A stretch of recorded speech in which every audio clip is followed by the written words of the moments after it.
마드리드 최고 귀족 가문이 외동딸이 한국 편의점 총각과 결혼한다고 했을 때 모든 사람들이 비웃었습니다. 도대체 무슨 일이 일어난 거야? 명문가의 체면은 물론 수백 년 이어온 가문이 전통을 무너뜨리는 일이었죠.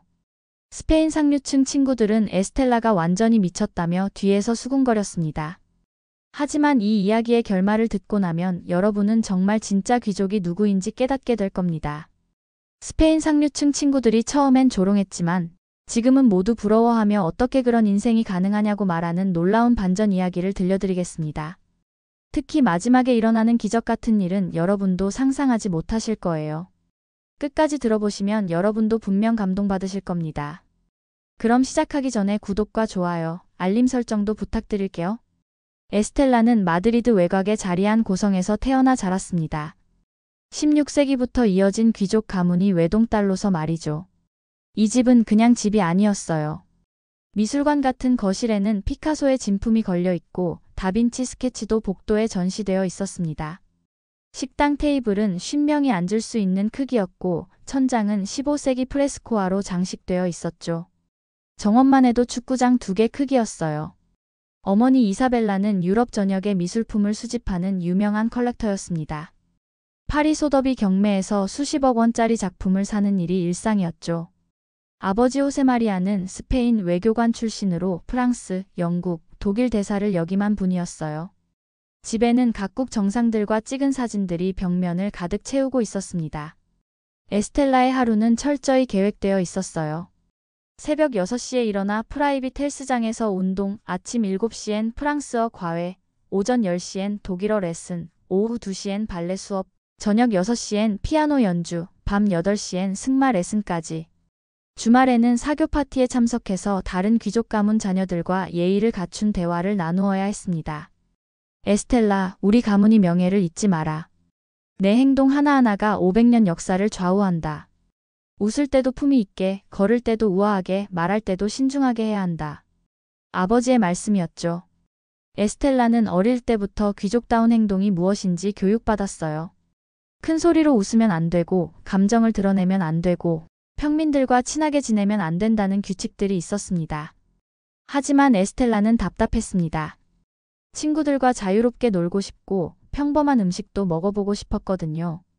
학교 친구들이 맥도날드에서 햄버거를 먹는 이야기를 들으면 부러웠어요. 에스텔라는 평생 미슐랭 스타 셰프가 만든 음식만 먹어봤거든요.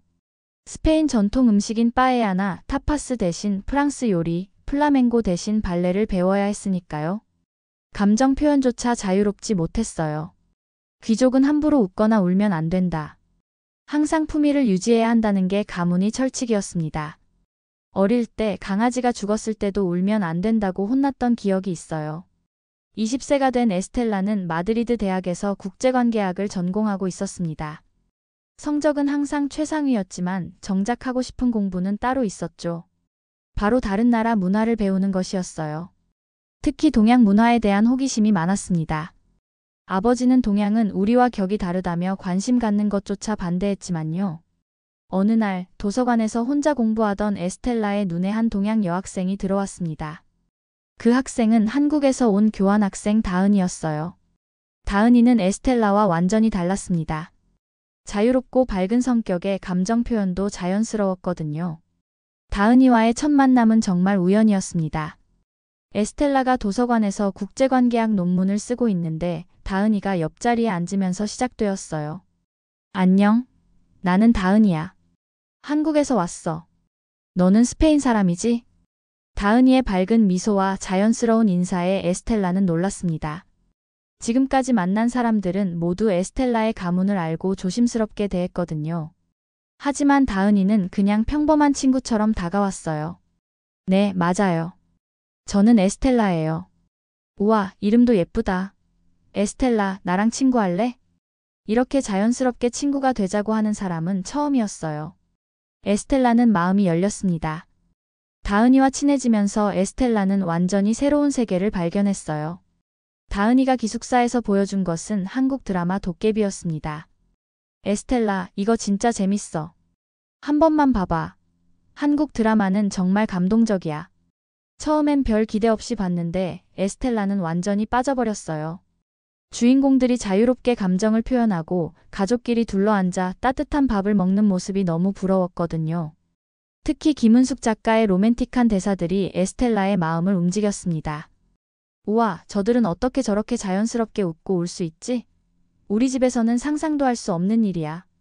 에스텔라는 매일 밤 다은이 방에서 한국 드라마를 봤어요. 사랑의 불시착, 태양의 후예, 별에서 온 그대, 김비서가 왜 그럴까, 호텔 델루나까지. 볼 때마다 한국 문화의 따뜻함에 감동했습니다. 특히 사랑의 불시착에서 윤세리가 리정혁의 집에서 가족들과 함께 밥을 먹는 장면에서는 눈물을 흘렸죠. 다은아, 한국 사람들은 정말 저렇게 따뜻하게 지내는 거야? 응. 우리 가족도 저래. 엄마가 맛있는 거 해주시면 다 같이 둘러앉아서 떠들면서 먹어. 서로 반찬도 챙겨주고 아빠는 재미없는 아재 개그도 하시고. 너무 재밌어. 다은이의 이야기를 들으며 에스텔라는 한국에 대한 동경이 더욱 커졌어요. 에스텔라 집에서는 식사 시간에도 예의와 격식을 지켜야 했거든요. 대화도 필요한 것만, 목소리도 작게, 포크와 나이프 사용법도 완벽해야 했습니다. 가족끼리도 서로 챙겨주기보다는 각자의 할 일에만 집중했어요. 그래서 몰래 한국어 공부를 시작했습니다. 유튜브로 한국어 강의를 들으면서요. 다은이도 기꺼이 도와줬어요. 안녕하세요. 감사합니다. 사랑해요. 맛있어요. 매일 밤 거울 앞에서 한국어 발음을 연습했습니다. 다은이가 가르쳐준 한국 음식 이름도 외웠죠. 김치, 불고기, 비빔밥, 떡볶이, 치킨, 라면. 그리고 BTS 노래 가사도 따라 불렀어요. 에스텔라, 너 진짜 한국어 잘한다. 발음도 좋고. 한국에 한번 와봐야겠어. 다은이의 칭찬에 에스텔라는 용기를 얻었습니다. 그래서 큰 결심을 했어요. 서울대학교 교환학생 프로그램에 지원하기로 한 거였습니다. 2019년 3월 에스텔라는 드디어 서울에 도착했습니다. 인천공항에서 내린 순간의 감동은 말로 표현할 수 없었어요. 한국 드라마에서 봤던 그곳에 정말 와 있다는 게 믿어지지 않았거든요. 공항에서부터 한글 간판들, 한국 사람들의 친절한 미소, 그리고 다은이가 말했던 그 따뜻한 분위기를 느낄 수 있었습니다. 서울대학교 기숙사에서 생활을 시작한 에스텔라는 모든 게 신기했어요. 편의점에서 24시간 언제든 간편하게 음식을 살 수 있고, 치킨집에서 새벽에도 배달을 시킬 수 있고, 찜질방이라는 곳에서 하루 종일 쉴 수 있다는 것도 놀라웠습니다. 스페인에서는 상상도 할 수 없는 문화들이었죠. 서울대 국제학부에서 만난 한국 학생들도 정말 친절했어요. 에스텔라가 외국인이라고 해서 거리를 두지 않고 오히려 더 챙겨줬습니다. 수업 시간에 모르는 게 있으면 설명해주고 점심시간에는 학식도 함께 먹자고 했어요. 어느 날 밤 과제 때문에 늦게까지 도서관에 있던 에스텔라는 배가 고파서 기숙사 근처 편의점에 갔습니다. 시계를 보니 밤 11시였어요. 그곳에서 야간 아르바이트를 하는 한국 청년을 만났습니다. 바로 태호였죠. 외국인이세요? 혹시 뭐 찾는 거 있으시면 말씀해주세요. 태호는 25살의 평범한 대학생이었어요. 경영학과 4학년으로 학비와 생활비를 벌기 위해 편의점에서 야간 아르바이트를 하고 있었습니다. 키는 175cm 정도로 크지 않았지만 따뜻한 미소와 친근한 인상을 가진 청년이었어요. 무엇보다 눈빛이 정말 착했습니다. 저는 스페인에서 온 교환학생이에요. 라면 하나 주세요. 에스텔라의 서툰 한국어의 태호는 친절하게 도와줬어요. 어떤 라면이 맛있는지 설명해주고 라면을 끓여주면서 김밥도 하나 더 주었습니다. 처음 한국 오셨죠? 라면은 이렇게 끓이면 더 맛있어요. 그리고 이거 김밥인데 서비스예요. 한국 생활 적응하느라 힘들면 언제든 오세요. 제가 도와드릴게요. 태호의 말에는 진심이 담겨 있었어요. 계산적이지 않은 순수한 친절이었습니다. 에스텔라는 그동안 만났던 사람들과는 완전히 다른 느낌을 받았어요. 그날 밤 에스텔라는 태호의 따뜻함에 깊은 인상을 받았습니다. 귀족 가문에서 자란 에스텔라에게는 대가를 바라지 않는 순수한 친절을 받아본 게 거의 처음이었거든요. 스페인에서 만났던 사람들은 모두 에스텔라의 가문이나 재산을 의식했는데 태호는 그런 것들과 상관없이 그냥 한 사람의 인간으로 대해줬어요. 일주일 후 에스텔라는 감기에 걸렸습니다. 한국의 봄 날씨에 적응하지 못해서였죠. 혼자 기숙사에서 앓고 있는데 누군가 문을 두드렸어요. 에스텔라 씨, 괜찮으세요? 편의점에서 며칠 안 보여서 걱정됐는데. 문을 열어보니 테오였습니다.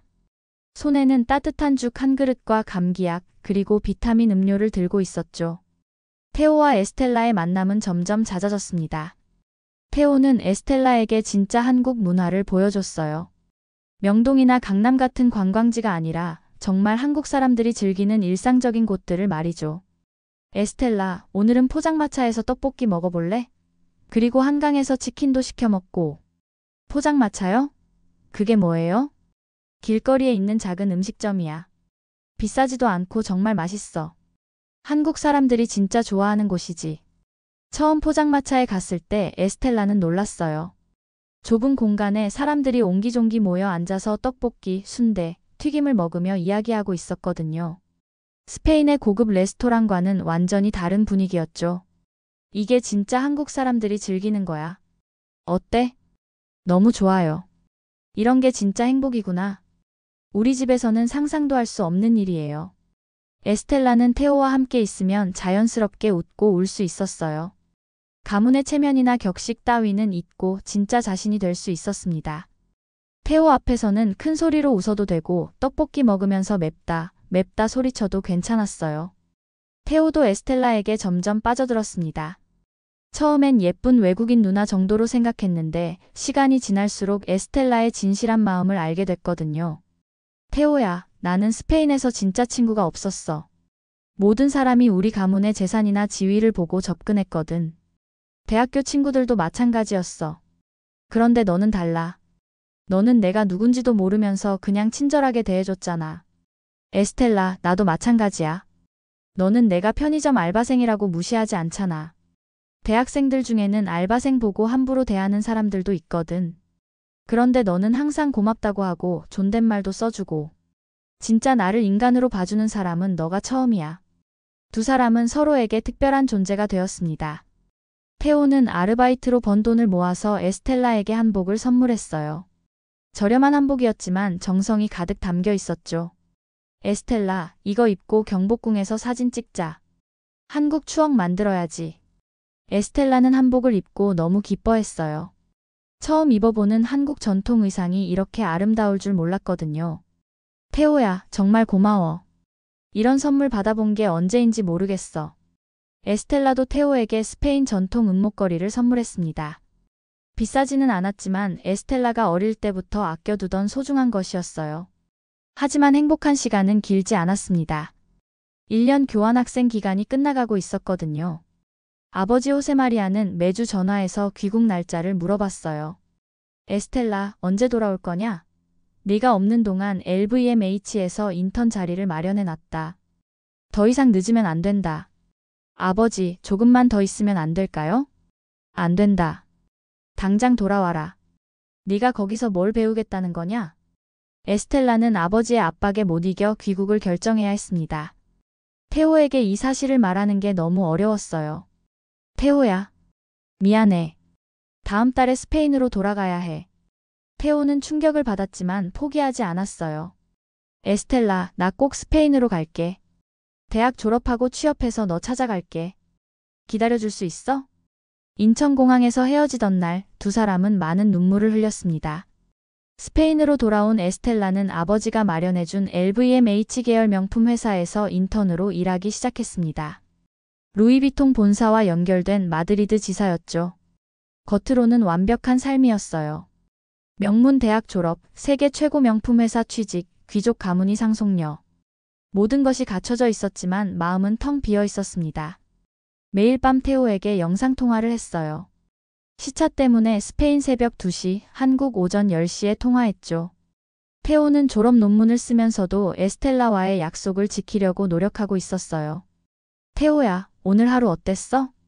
에스텔라, 나 오늘 스페인어 공부했어. 티 아모, 미바이더 맞지? 그리고 토익도 900점 넘었어. 테오는 에스텔라를 만나기 위해 정말 많은 노력을 하고 있었어요. 스페인어 학원에 등록해서 매일 2시간씩 공부하고 국제무역 관련 자격증도 땄습니다. 그뿐만 아니라 스페인 기업에 취업하기 위해 토익, 토스, 오피까지 준비했어요. 에스텔라, 나 진짜 갈게. 1년만 기다려줘. 꼭 취업해서 갈게. 에스텔라도 테오를 기다리며 희망을 잃지 않았어요. 회사에서 일하면서도 한국어 공부를 계속했고 한국 문화에 대해서도 더 많이 배웠습니다. 1년 후 테오에게서 믿을 수 없는 소식이 왔어요. 에스텔라, 나 바르셀로나에 있는 한 스페인 무역회사에 취업됐어. 다음 달에 스페인으로 가. 그 회사는 한국과 스페인 사이의 무역을 담당하는 중견기업이었어요. 테오의 스페인어 실력과 성실함을 높이 산 거였죠. 에스텔라는 너무 기뻐서 사무실에서 소리를 질렀습니다.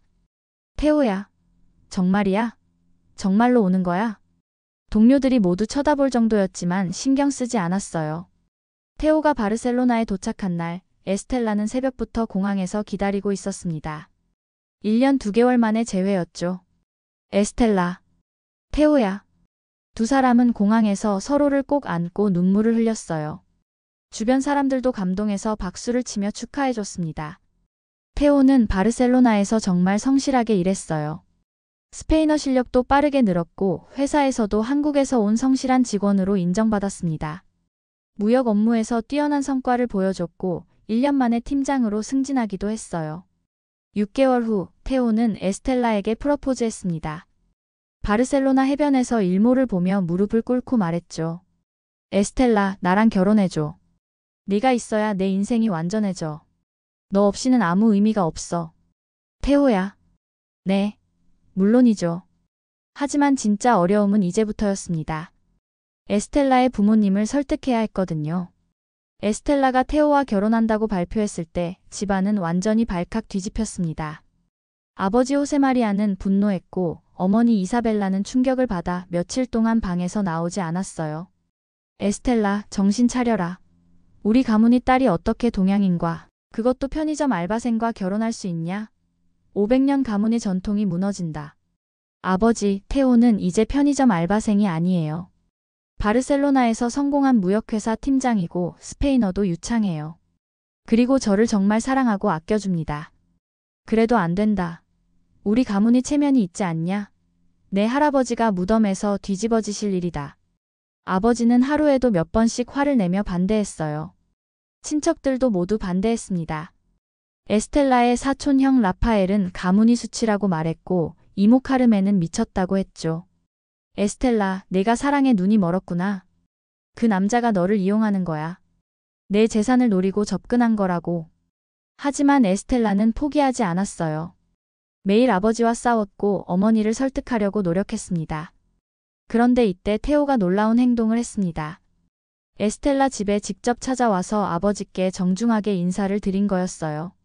안녕하세요, 아버님. 저는 에스텔라를 사랑하는 김테오입니다. 찾아뵙게 되어 영광입니다. 테오는 완벽한 스페인어로 인사했어요. 그뿐만 아니라 스페인 전통 예의에 맞게 정중하게 행동했습니다.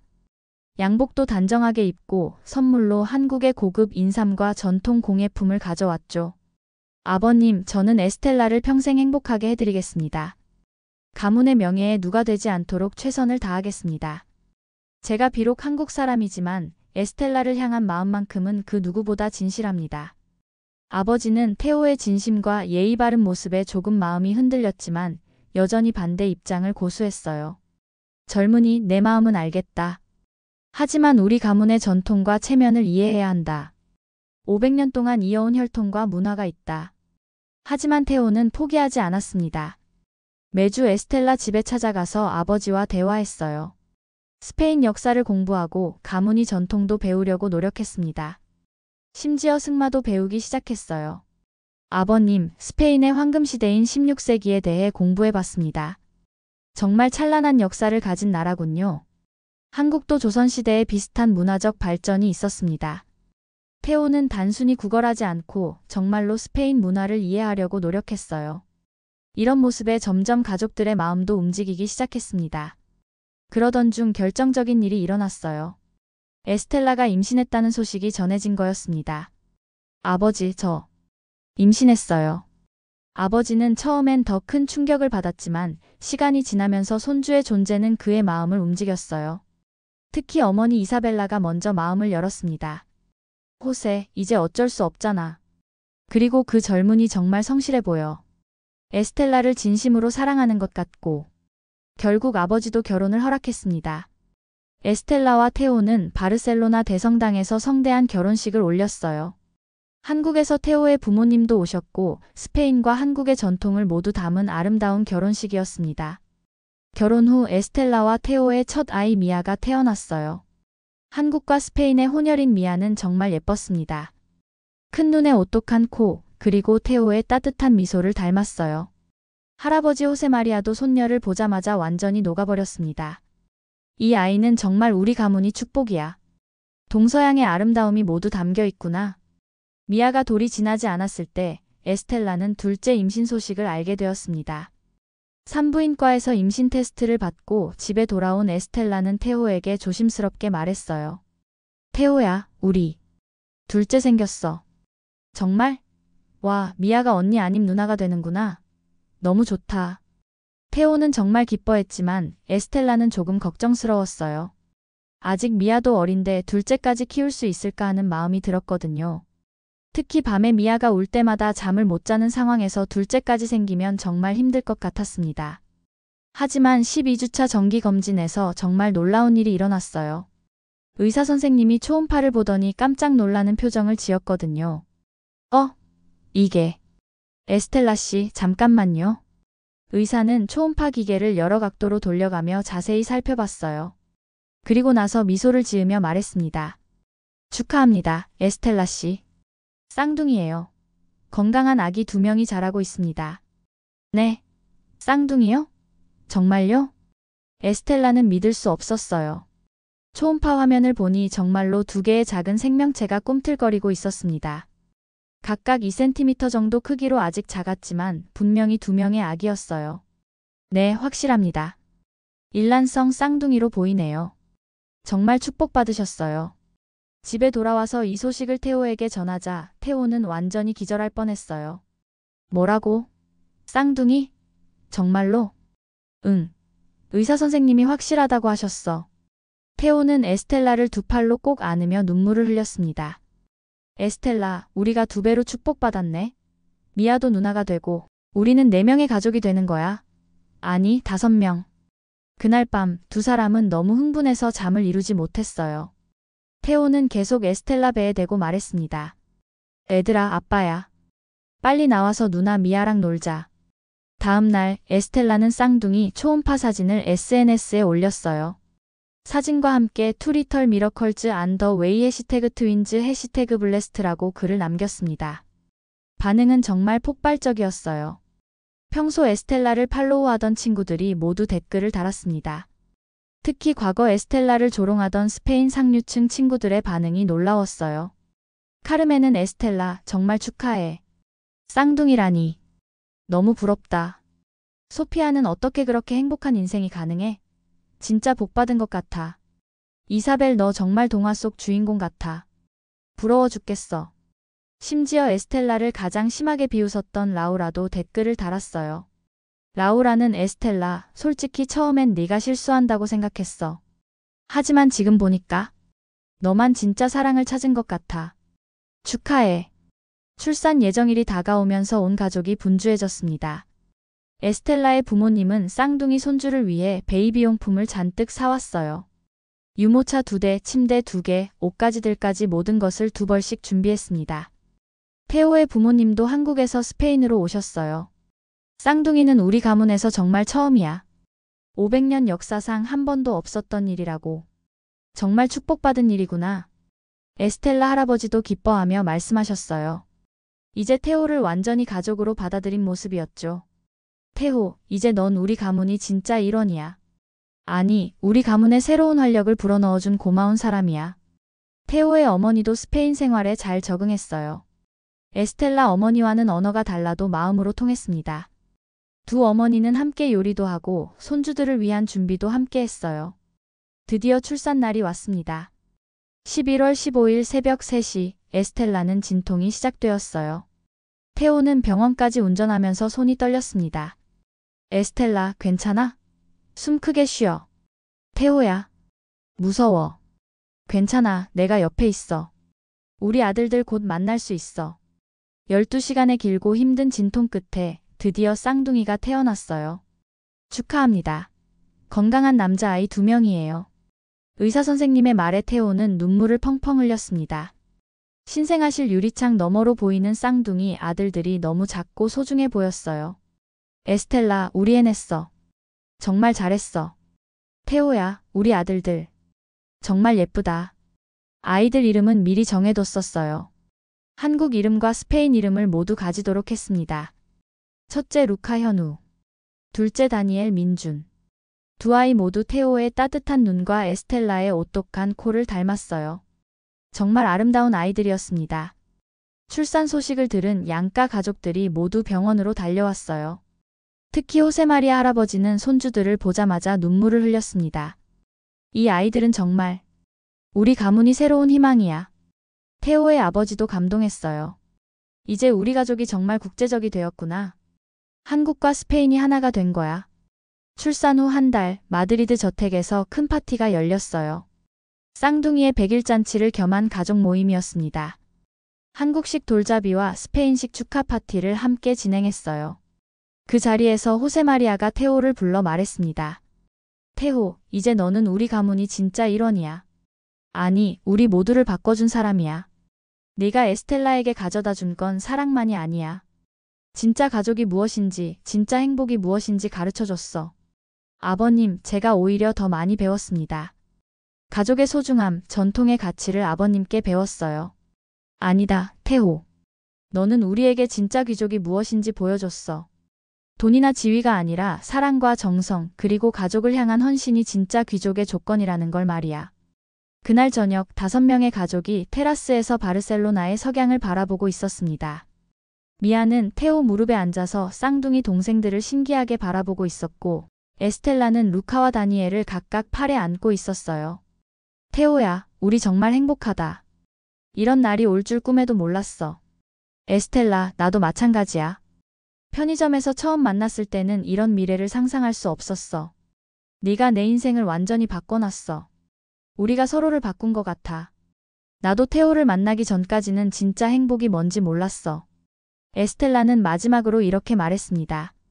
한국에서 시작된 사랑이 이제 나의 세계 전체가 되었습니다. 처음엔 모든 사람이 우리를 비웃었죠. 스페인 귀족 가문 딸이 한국 편의점 총각과 결혼하다니 미쳤다고 말했어요. 하지만 지금은 모두 부러워합니다. 진짜 귀족은 혈통이나 재산이 아니라 마음이 만드는 것 같아요. 서로를 진심으로 사랑하고 가족을 위해 헌신하는 마음 말이에요. 태양이 지는 바르셀로나 하늘 아래 한국과 스페인이 만나 이룬 아름다운 가족의 이야기가 완성되었습니다. 편의점에서 시작된 작은 만남이 두 나라를 잇는 큰 사랑으로 꽃피운 거였죠.